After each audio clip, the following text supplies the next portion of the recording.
여러분 안녕하십니까? 텍스트와 벤치마크를 통한 신기술 발굴이라는 주제의 웨비나 진행을 맡은 안나경입니다. 전자신문 올쇼TV가 마련한 이번 웨비나를 통해서 기술 아이디어가 최초 공개되는 논문과 최초 산업화되는 특허 정보에 대한 텍스트 분석으로 신기술을 발굴하는 방법에 대해서 알려주실 분을 소개해 드리도록 하겠습니다. 클래리베이트 코리아의 프리세일즈 팀, 프린서플 컨설턴트이신 김지훈 상무님께서 자리해 주셨습니다. 안녕하십니까? 안녕하세요. 자기소개 부탁드립니다. 네, 클래리베이트 코리아의 김지훈입니다. 고객의 니즈에 대한 심도 있는 분석으로 맞춤 솔루션을 설계하는 컨설팅 업무를 담당하고 있으며 현재 IP 솔루션인 더원트, 브랜드 플랫폼 컴퓨마크 세이지스, IP 사건 정보 플랫폼 다츠 IP, 논문 플랫폼 웹업 사이언스, 논문 분석 플랫폼 인사이츠 B&A를 담당하고 있습니다. 네, 상무님 반갑습니다. 클래리베이트라는 회사에 대해서 생소한 시청자분들도 계실 수 있을 것 같은데요. 회사에 대해서 잠깐 소개를 부탁드립니다. 알겠습니다. 클래리베이트는 정보 기반 의사결정을 가속하기 위한 통찰과 분석을 제공하는 글로벌 리더입니다. 클래리베이트의 비전은 세상이 혁신을 창조하고 보호하고 진흥시키는 방법을 발전하는 것입니다. 이를 위해서 클래리베이트는 전 세계 혁신가에게 중요한 데이터, 정보 및 워크플로우 솔루션을 제공하고 있고요. 기업, 대학, 정부 조직, 비영리 조직, 연구비 지원 조직, 출판사 및 법인을 고객으로 모시고 있습니다. 네, 상무님 오늘 강의는 또 어떤 형태로 진행이 되는지도 소개를 부탁드리겠습니다. 네, 특허와 논문은 기술적인 아이디어의 보고입니다. 텍스트 분석이 발전하기 이전에는 이러한 기술적 아이디어의 파악을 위해서 특허와 논문을 한꺼씩 읽고 내용을 파악하고 자신의 혁신에 적용하는 과정을 거쳤습니다. 정보의 홍수라는 현상은 특허와 논문에도 비껴가지 않는데요. 더 이상 개별 특허 및 논문의 리뷰는 감당하기 어려운 양이 됐습니다. 이런 문제를 해결하기 위해서 텍스트 분석 기법의 출현으로 내용에 대한 접근이 많이 용이해졌고 특허와 논문 데이터에 텍스트 분석 기법을 적용해서 신기술을 발굴하는 방법에 대해서 말씀을 나누고자 합니다. 네, 감사합니다. 오늘 웨비나는 약 40분 정도 발표가 진행이 된 후에 10분간의 Q&A를 진행을 하도록 하겠습니다. 시청자 여러분들께서는 웨비나가 진행되는 동안에 궁금하신 사항을 채팅창에 질문을 해주시면 강의가 종료된 후에 보내주신 질문 중에서 선별을 해서 발표자분께 질문을 드리고 대답하는 형식으로 진행을 하도록 하겠습니다. 그리고 주어진 시간에 답변을 드리지 못한 질문에 대해서는요, 웨비나가 끝난 이후에 순차적으로 답변을 드리도록 하겠습니다. 그리고 웨비나에 참여해 주시고 설문을 작성해 주신 분과 좋은 질문을 남겨주신 분을 추첨을 해서 경품도 보내드립니다. 끝까지 많은 참여를 부탁을 드리겠습니다. 자, 그럼 텍스트와 벤치마크를 통한 신기술 발굴 웨비나를 시작해 보겠습니다. 네, 오늘 발표는 크게 세 부분으로 구성을 하였습니다. 첫 번째로 DWPI, 더원트 워드 패턴트 인덱스의 약자인데요. 이 특허 관련 데이터에 대해서 소개를 드리고 다음으로 논문에 해당되는 웹업 사이언스의 코어 컬렉션에 대해서 소개를 드리는 걸로 시작을 하고 다음으로 이러한 데이터를 통해 가지고서 어떤 분석 프레임워크와 벤치마크를 활용해서 분석을 할 수 있는지에 대해서 말씀을 드리고 세 번째 특허와 논문 텍스트 분석을 통한 신기술 발굴로 마무리를 하고자 합니다. 네, 첫 번째로 DWPI와 코어 컬렉션에 대한 소개를 말씀드리겠습니다. 전에 이제 특허하고 논문에 대해서 우리가 특성에 대해서 좀 짚고 넘어갈 필요가 있을 것 같은데요. 특허 같은 경우에는 기술적 독점을 조건으로 해당 기술을 공개하는 행정행위가 되겠고요. 논문은 독창적인 실험이나 이론을 대상으로 하는 학술 출판이 됩니다.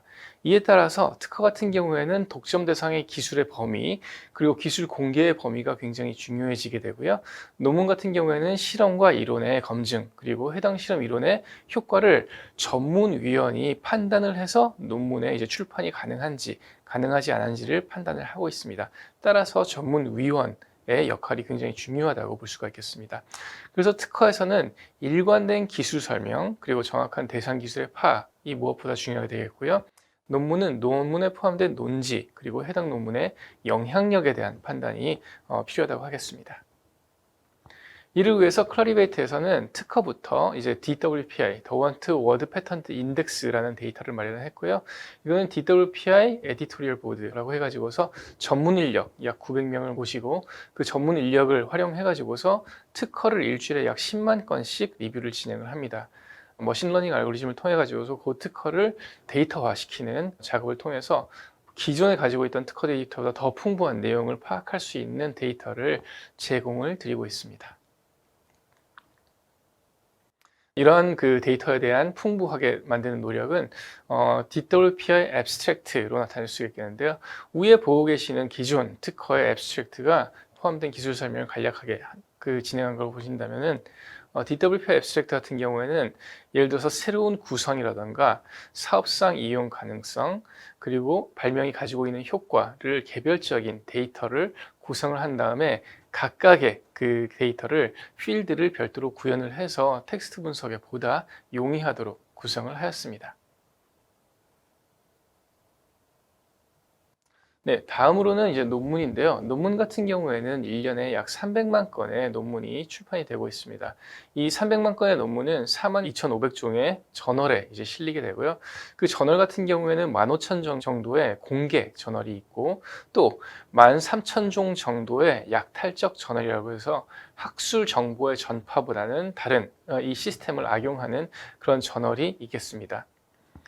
클러리베이트에서 제공하고 있는 웹 오브 사이언스 코어 컬렉션 같은 경우에는 아까 말씀드렸던 약탈적 저널을 배제하고 나머지 4만 종 중에서도 어떠한 저널이 더 학술적인 의미가 있고 우리 생활 또는 산업에 더 영향력이 있을지를 판단을 한 뒤에 그 논문과 저널들을 코어 컬렉션으로 제공을 해드리고 있습니다.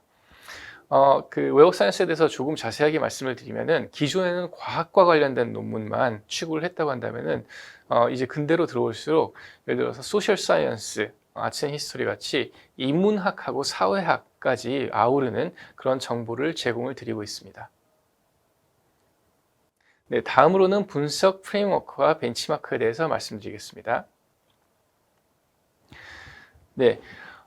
분석 프레임워크에서 제일 첫 번째로는 우리가 혁신의 자연 발생적인 패턴을 활용한다는 건데요. 모든 기술은 기존의 아이디어와 혁신 환경의 지배를 받고 유사한 발전 양상을 보이게 됩니다. 이거는 이제 4가지 특징으로 나타날 수가 있겠는데요. 처음에 이제 초기의 산업적 기술 수용은 낮은 수준의 특허 출원 활동으로 나타나게 되고 이 단계에서는 우리가 흔히 얘기하는 얼리 어댑터 활동이 활발하게 됩니다. 다음으로 기술이 발전함에 따라서 1차적으로 이제 변곡점을 맞게 되고요. 이때는 기술이 급격하게 성장을 하게 됩니다. 얼리 어답터들에 의해서 검증되고 난 기술이 산업 또는 시장 전반에 이제 적용이 되는 현상이라고 볼 수가 있을 것 같은데요. 이러한 기술의 급격한 성장을 통해 가지고서 실제로 그 기술이 시장에 도입이 되는 시점이 되게 되고요. 이제 시장에 도입이 되고 난 이후의 기술은 실질적으로 기술이 완성되는 단계라고 볼 수가 있는 2차 변곡점을 맞게 됩니다. 이때에는 기술의 최적 솔루션 개발이 끝나거나 아니면은 그 기술과 똑같은 역할을 하면서 대체할 수 있는 대체 기술이 시장에 나오게 됩니다. 이후에는 2차 변곡점 이후에 이 기술 같은 경우에는 실질적으로 그 기술의 사양화되는 현상을 보이게 됩니다. 그래서 아까 말씀드렸던 효과, 이용 가능성, 그리고 새로운 구성에 대해서 기술 곡선의 변화는 기술의 발전을 방향을 알려줄 수 있습니다. 그래서 플레이어가 또는 우리 그 각각의 개인들이 어떤 가치를 도출할 수 있는지에 대한 실마리를 제공하게 됩니다. 예를 들어서 신규한 기술이지만 급격한 성장을 보이는 분야, 여기에서는 왼쪽에 나와 있는 그래프에서는 2개가 올 수 있겠는데요. 첫 번째는 5G 기술입니다. 5G 기술은 나오자마자 굉장히 급격한 성장을 보이고 있고요. 또 AI에 이용되고 있는 뉴로모픽 프로세서, 뉴럴 프로세서 같은 경우에도 굉장히 급격한 성장을 보이게 됩니다. 그리고 사이클이 완성되었지만 다시 연구되고 있는 분야가 있고요. 이거는 대개의 경우에는 기존의 분야가 아닌 다른 산업 분야에서 적용이 되게 됩니다. 왼쪽에 보시는 그래프에서는 대표적으로 니켈 카드미움 전지가 있겠는데요. 예전에는 휴대용 기기에 많이 쓰이던 배터리였지만 지금은 산업 분야에서 특히 전력 산업 분야에서 활발한 활용 연구가 이루어지고 있다고 합니다. 그리고 고객의 니즈하고 행동 양식 변화 패턴을 기술적인 기반 정보로 파악을 할 수 있다는 부분들인데요. 이거 같은 경우에는 왼쪽에 보신 그래프에서 PDP 그리고 필드 이펙트 디스플레이를 대표적으로 예를 들어 볼 수가 있겠습니다. 현재 우리가 쓰고 있는 텔레비전 같은 경우에는 거의 대부분 LCD 또는 LED라는 그 2가지 디스플레이 타입을 적용하고 있는데요. 과거에는 PDP가 텔레비전으로 많이 나왔다가 지금은 사양 기술이 된 현상으로 파악을 할 수가 있겠습니다.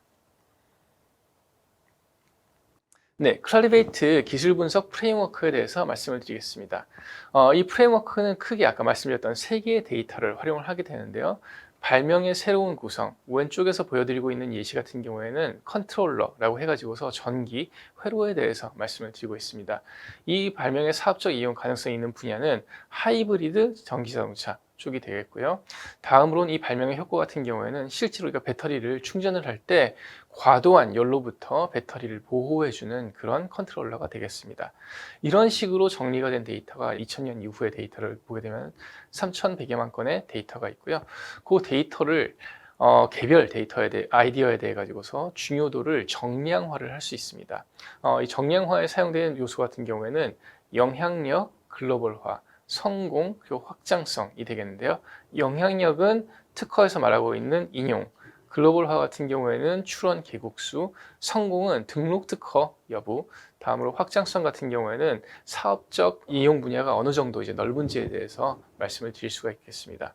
다음으로는 각각 개별 기술 또는 기술 집합에 대해 가지고 기술 성숙도 모델링을 진행을 할 수가 있겠는데요.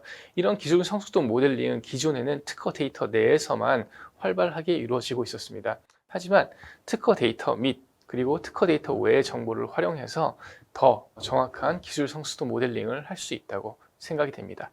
처음으로 이제 학계의 의존도가 있겠는데요. 그러니까 학교 같은 경우에는 대표적으로 논문을 생산하는 기관이지만 굉장히 활발한 특허 활동도 보이고 있습니다.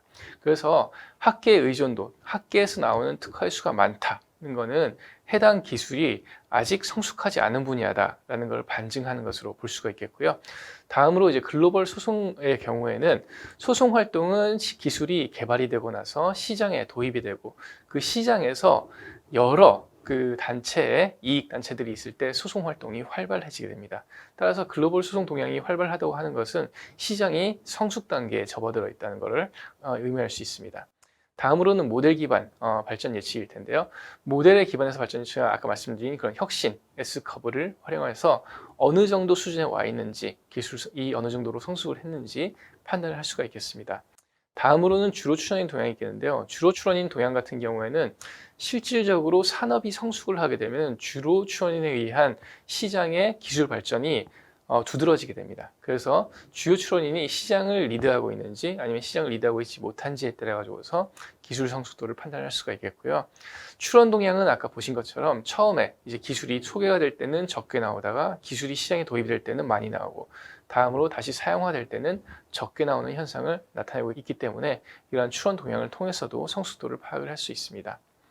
시장 출시 동향은 굉장히 좀 새로운 개념인데요.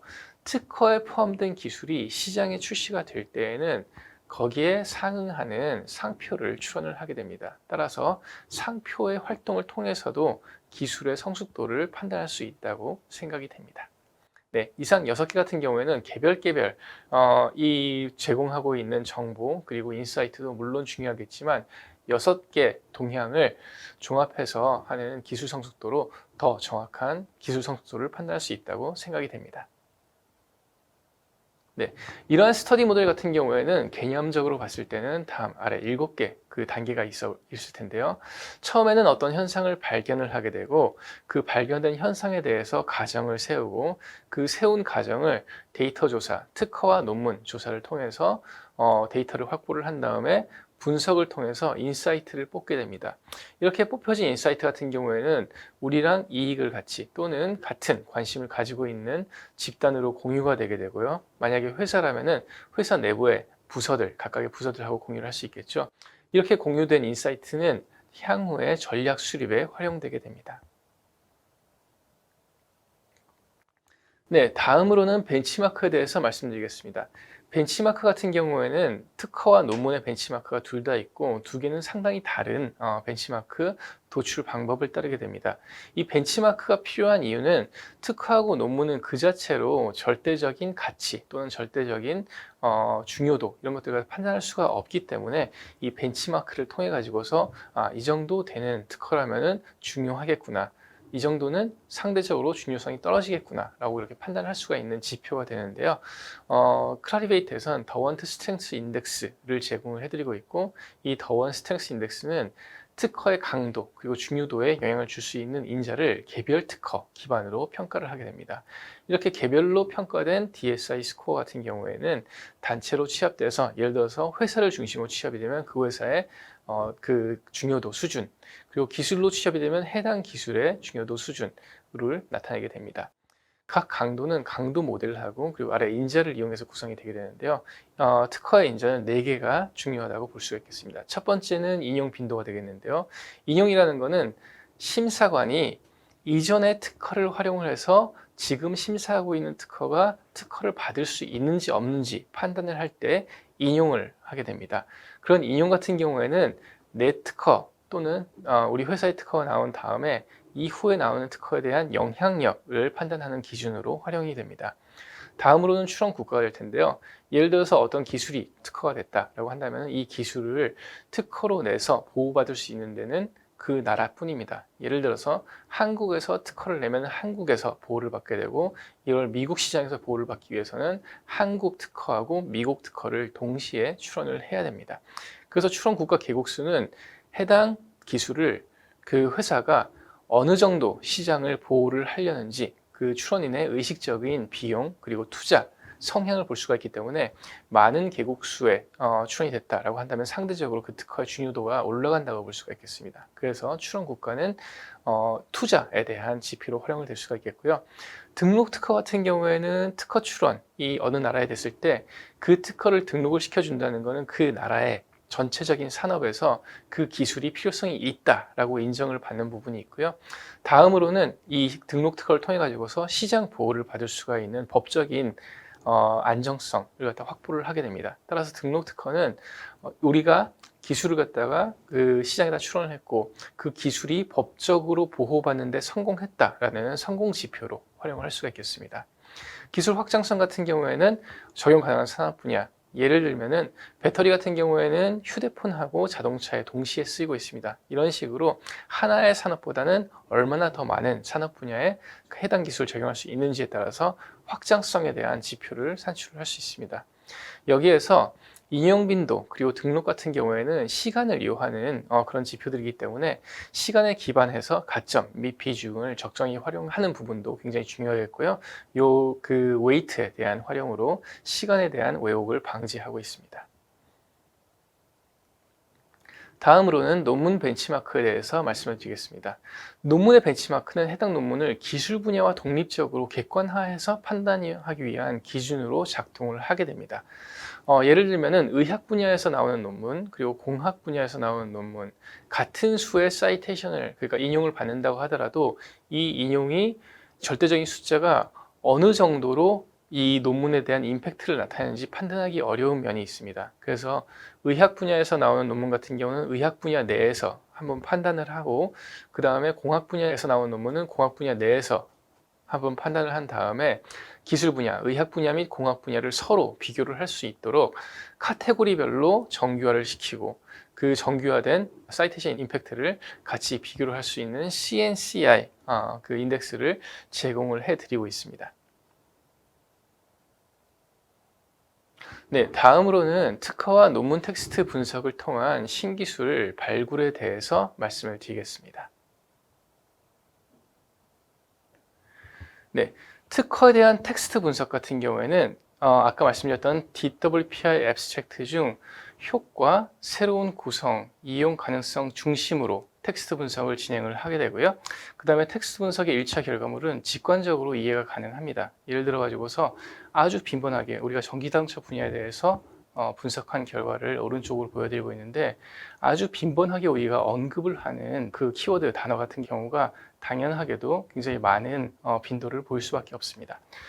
특허의 텍스트 분석은 이런 식으로 예를 들어서 직관적인 데이터 안에서 우리가 인사이트를 뽑기 위해서 추가적인 가공을 필요로 하게 되고요.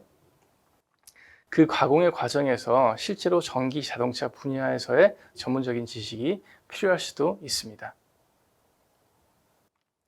네, 아까 말씀드렸던 6가지 이런 정보를 통해 가지고서 신기술 발굴을 하는 과정에 대해서 말씀을 드리겠습니다.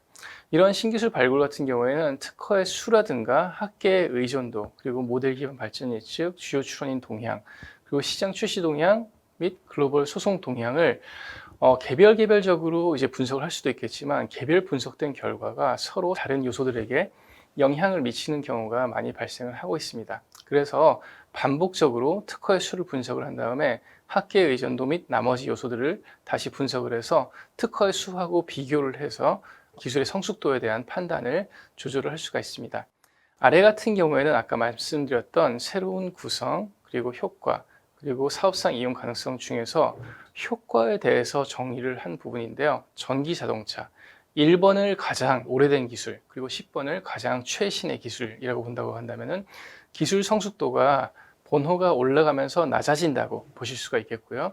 그런 그 기술 성숙도에서 예를 들어서 지금 신기술 발굴이라는 주제를 우리가 놓고 본다고 한다면은 실제로 4번, 5번, 6번, 7번에 해당하는 기술들은 신기술이라고 보기에는 어려운 측면이 많이 있습니다. 그래서 후보는 8번, 9번, 10번 중에서 이제 생기게 되고요.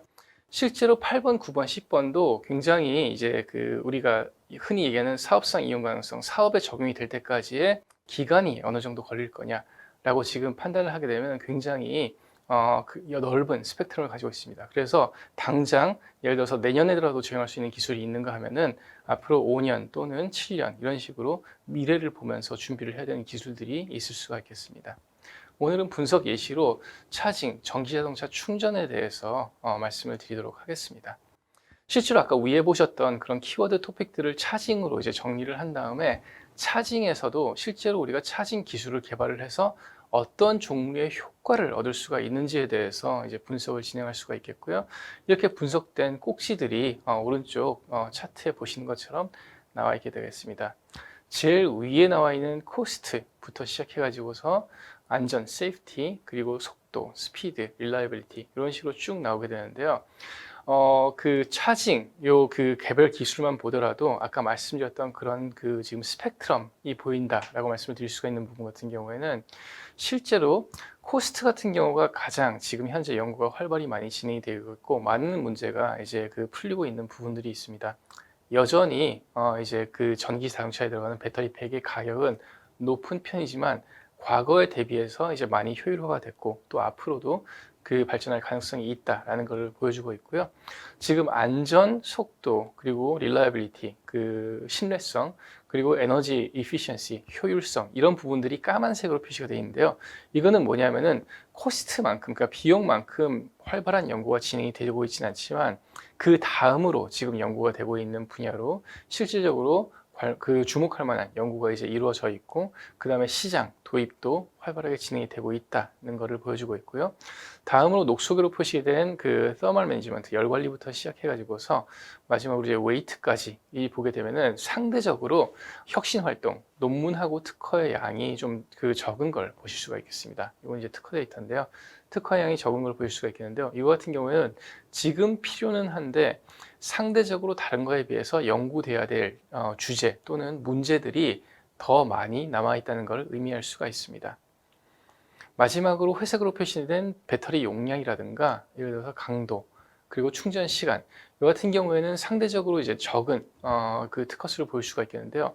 특허가 나온다는 것은 연구 개발이 활발하게 이루어지고 있다. 이게 사실이라고 가정을 한다고 한다면은 상대적으로 용량이라든가 강도 같은 경우에는 다른 기술들에 비해 가지고서 이런 분야들이 좀 떨어진다라고 보실 수가 있겠습니다.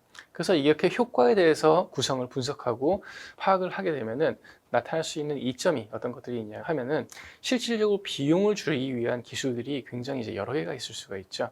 그런데 그런 여러 개의 기술을 종합적으로 검토를 할 수 있다는 장점이 있겠습니다. 이렇게 효과 그리고 이용 가능성 새로운 구성으로 분석을 하게 되면은 새로운 연구 주제의 후보 발굴들이 많이 가능하게 되고요. 이렇게 발굴된 주제 같은 경우에는 기존 솔루션에 대해서 구체적으로 연구 그리고 그 연구 개발에 도움이 될 수가 있습니다. 크게 이제 두 가지 특징을 볼 수가 있겠는데요. 첫 번째는 개발 분야에서 집중 분야의 변경, 그러니까 우리가 개발하고 있는 분야가 실제로 맞는 부분들인지 보라색, 까만색, 그리고 녹색 같은 경우에 우리가 개발할 필요성이 있겠는데 우선순위가 여기에서 색깔로 구분이 될 수가 있을 것 같고요. 그 다음에 우리가 예를 들어서 어떤 솔루션을 개발하고 있는데 이 솔루션 말고 다른 기술도 개발을 해야 되는지에 대해서도 객관적인 판단을 가능하게 해주게 됩니다. 다음으로 이런 솔루션 같은 경우에는 실제로 여기에서 우리가 끝나는 게 아니고 우리가 연구개발부서와 협업을 해가지고서 연구개발에 대한 주제를 우리가 제시할 수 있는 그런 측면도 있습니다. 이런 스터디 같은 경우에는 아까 우리가 효과를 차징으로 뽑았었는데요. 효과하고 구성 그리고 사업성 이용 가능성에 따라 가지고서 얼마든지 다른 주제로 분석이 가능하게 됩니다. 네, 다음으로는 논문 텍스트 분석에 대해서 말씀드리겠습니다. 논문 같은 경우에는 특허 분석과는 약간 수집하게 되는 데이터에서부터 다른 측면이 있게 되는데요.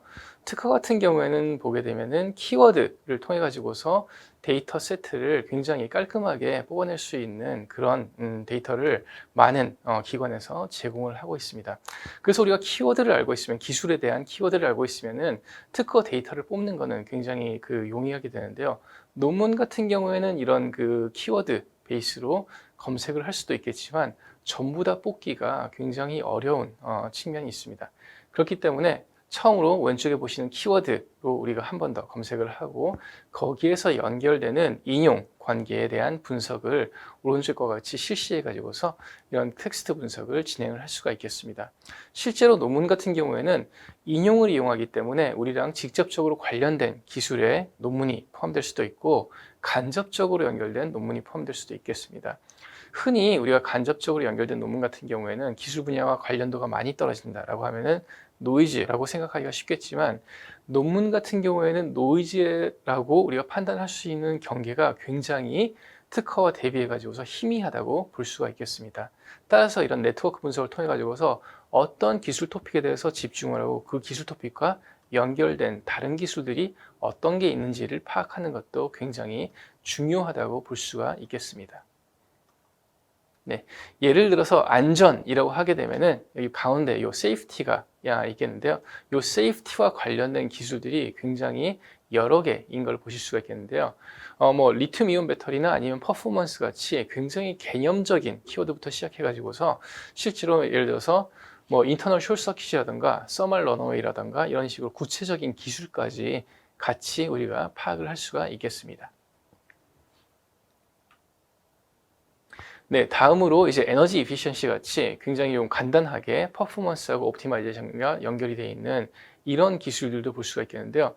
이거는 어떤 의미를 우리가 해석을 할 수 있냐면은 실제적으로 논문에서 에너지 효율 같은 경우에는 다른 키워드들로도 파악이 가능하고 옵티마이제이션하고 퍼포먼스에 대해 연결되어 있는 것들을 많이 보여드리진 않았지만 실제로 굉장히 많은 이제 2차 그런 기술들하고 같이 연결되어 있는 걸 보실 수가 있겠습니다. 다음으로 이제 서멀 매니지먼트 같이 예를 들어서 여기에는 이제 서멀 매니지먼트가 있는데요. 서멀 매니지먼트 같이 한 개의 기술 분야뿐 아니고 다른 분야의 기술 분야까지 같이 아우르는 포괄적인 그런 기술도 있을 수가 있는데요. 이렇게 다른 분야까지 확장을 해서 포괄적으로 아우르게 되는 경우에는 해당 기술의 파악도 물론 중요하지만 간접적으로 나타날 수 있는 다른 분야에서도 인사이트를 충분히 뽑을 수가 있을 걸로 생각이 됩니다. 네. 그래서 지금 아까 말씀드렸던 텍스트 분석에서 특허 데이터 같은 경우에는 텍스트 분석을 활용해서 기술 꼭지를 뽑아내고 뽑아낸 기술 꼭지를 새로운 구성, 효과 그리고 사업성 이용 가능성에 대해서 뽑게 된다면은 논문 같은 경우에는 아이디어하고 그리고 그 아이디어에 대한 효과, 임팩트에 대해서 분석하는 것이 가능할 걸로 생각이 되고요.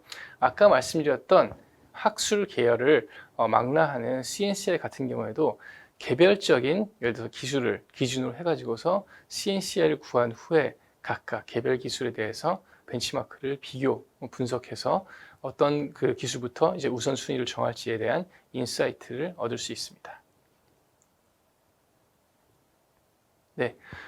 오늘 여기까지가 제가 준비한 내용이고요. 실제로 우리가 텍스트 분석을 통해서 이러한 그 논문과 특허를 어떻게 분석할지 데이터의 내용부터 시작해가지고서 분석 방법까지 살펴보았습니다.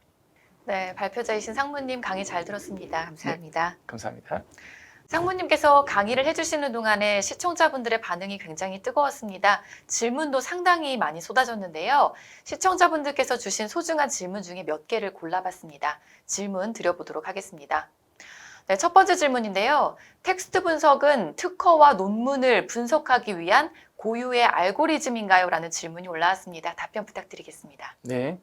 텍스트 분석은 특허하고 논문 분석과는 별개로 발전한 기술입니다. 정보의 양이 많아지면서 기계적으로 텍스트에 포함된 정보를 에 대한 접근 필요성이 대두되었고요. 이러한 접근 필요성 때문에 굉장히 이제 발전을 하게 된 기술입니다. 텍스트 분석은 특히 요즘같이 컴퓨터 연산 능력이 발전함에 따라서 정보에 보다 쉽게 접근하도록 도와주고 있습니다. 네, 다음 질문 드려보겠습니다. 특허와 논문의 텍스트 분석에서 영어를 사용하신다고 말씀을 주셨는데요. 혹시 한글 텍스트 분석도 가능한지요? 라는 질문이 있네요. 답변 부탁드립니다. 네. 크레이베이트 특허하고 논문 정보는 영어로 이제 작성이 되었습니다. 영어를 사용하지 않는 비영어권의 특허하고 논문은 영어로 번역해서 분석 품질을 높이는 데 노력을 했고요. 현재 한글 텍스트 분석도 활발하게 연구 중으로 알고 있는데 텍스트 분석 기술과는 별개로 한글 데이터의 양이 영어의 그것과 비교해서 아직은 좀 부족한 부분이 있지 않나 싶습니다. 그렇군요. 네, 다음 질문 드려보겠습니다. 발표하실 때 특허 정보와 논문 정보는 그 용도 때문에 텍스트 분석 방법이 다를 수 있다고 말씀을 주셨는데요. 특허와 논문 분석을 같이 하는 장점이 있을까요? 라는 질문이 있습니다. 답변 부탁드립니다. 네, 아까 말씀드린 부분처럼 신기술 발굴이라는 큰 틀에서 분석 내용의 변동의 폭이 이제 크진 않겠지만 특허가 그 기술의 이제 독점으로 공개를 대가로 독점하는 그런 특징에서 새로운 구성, 사업상 이용 가능성, 효과를 중심으로 분석을 한다면 논문은 아이디어와 그 아이디어의 효과, 임팩트에 대해서 분석을 할 수가 있습니다.